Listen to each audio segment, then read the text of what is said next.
So, magandang gabi sa lahat, 'no. So, good news tayo, 'no.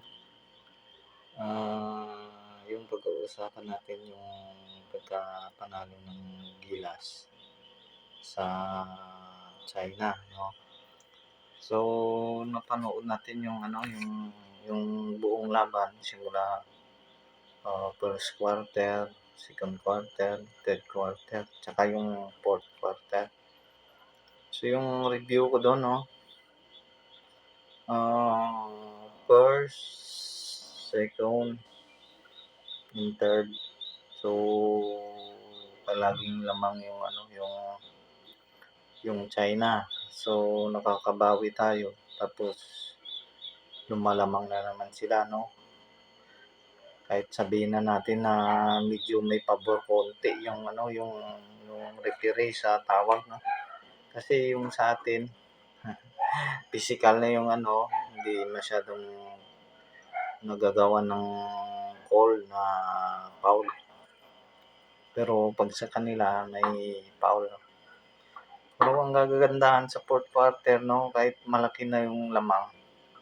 So, blessed talaga tayo ni Lord, 'no. Siguro maraming,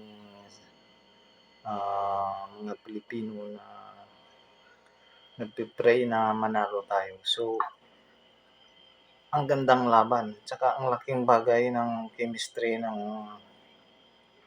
mga player na na nakasama sa Gilas ngayon. So, big salute tayo diyan, 'no. So, yung nagbuhat, 'no, sa huling laban, malaking bagay talaga si Justin Brownlee, 'no. Dalawang laban yon, yung sa Iran tsaka ngayon sa China. Yung panalo usually, 'no, buong team na, pero big credit sa ating Justin Brownlee. So, 1 point yung lamang sa Iran, and then yung pinaka ngayon latest na panalo sa kontra China. So, hindi hindi in-expect ng China na matatalo sila. Kasi 'pag nagkakaroon ng sagot, 'no, sa scoring yung Pilipinas, nagkakaroon ng run naman yung China. So, malaking bagay yung huling play, 'no. Tsaka yung sa 3 minutes, hanggang matapos yung fourth quarter. So,